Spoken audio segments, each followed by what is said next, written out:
My name is Zaray Sosa. I am 23 years old. I am of Puerto Rican and Dominican descent, born and raised in Lawrence, Massachusetts. I moved to Florida when I was 14. The transition was a little easier because I was starting high school, and it was a moment where a lot of people were experiencing their first time, maybe new friends, and I kind of was able to mingle with people. I participated in a lot of sports. I got involved, and that's how I made my transition a little bit easier too. Knowing who you are at 14 is not typical, you know? You're still going through a lot of phases of like, what is it that you like? What are you passionate about? What are you going to pursue? But I knew for sure that at 14, I loved sports, I loved music. That was something that I loved to do, and I loved working with people. So I kind of went along that route, and that's where church also stepped in, because I was raised in the church. I was going to church in Lawrence, and I was actually going alone. Like, I was going to church when I was little, and I was going alone. My mom used to be in the church. I don't want to cry in front of the camera.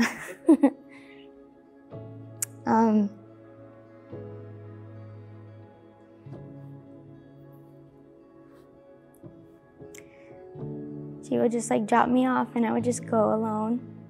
And I had like my cousins and stuff that were there. And she would just leave. And then like every time I had a special part at church, she would come, and then she would sit right there and watch me. And then when we moved here, she started coming more. And it took, I think, like 2 years. She finally got rebaptized, which was amazing to see. We went through like some really hard times here. We didn't have a lot of support. My mom couldn't find a job. She had a stable job when we were living in Massachusetts. And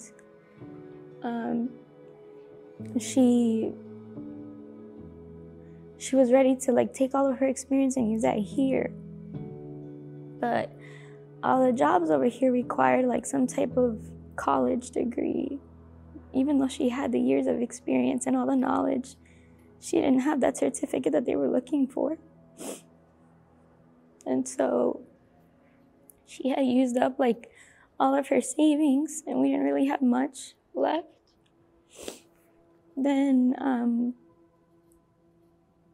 my sister, she found another job, and she moved back to Boston. So it was just me and my mom. And I was 16, and I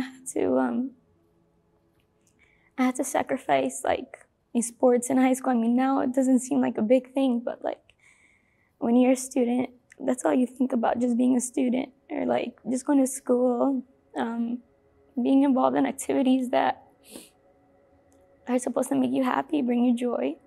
But it kind of came to an end for me early because I had to work. So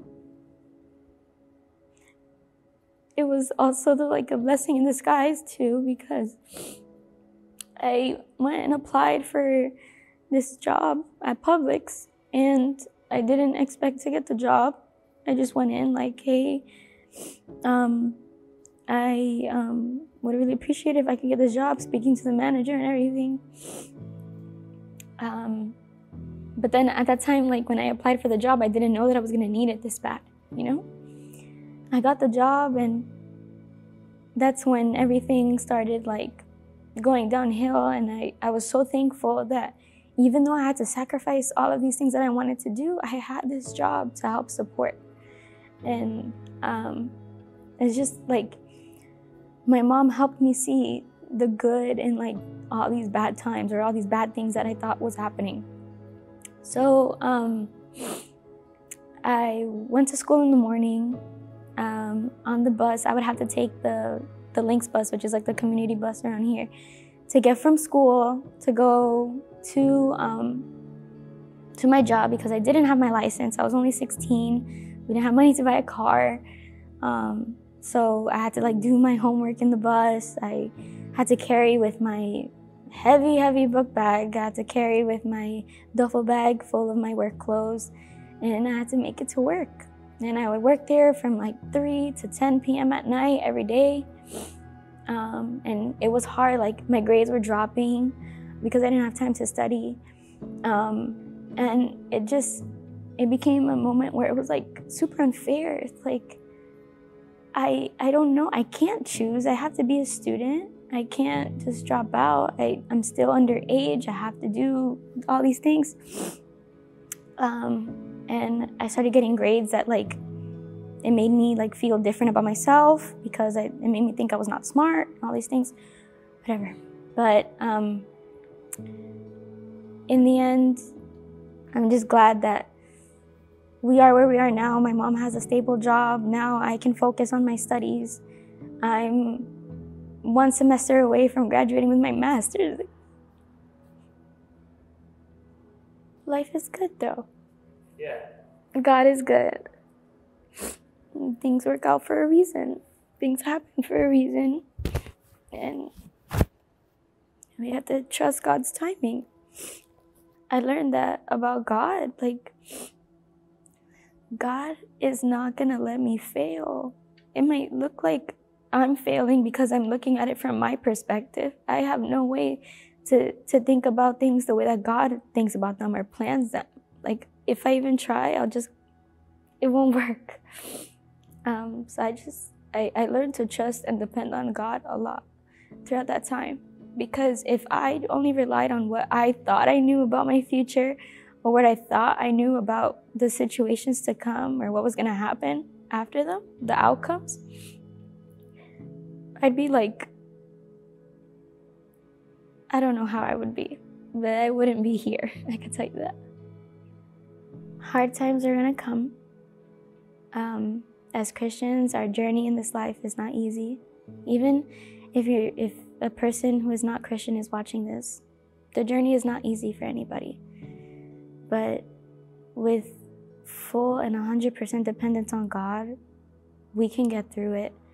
Because that saying that goes around on the internet sometimes is that God, He gives His hardest battles to the strongest soldiers. And I am a firm believer that God has perfect timing. And if God is allowing something to happen in your life, just have that perseverance and determination and everything that you need to get through it, because something better is on the other side.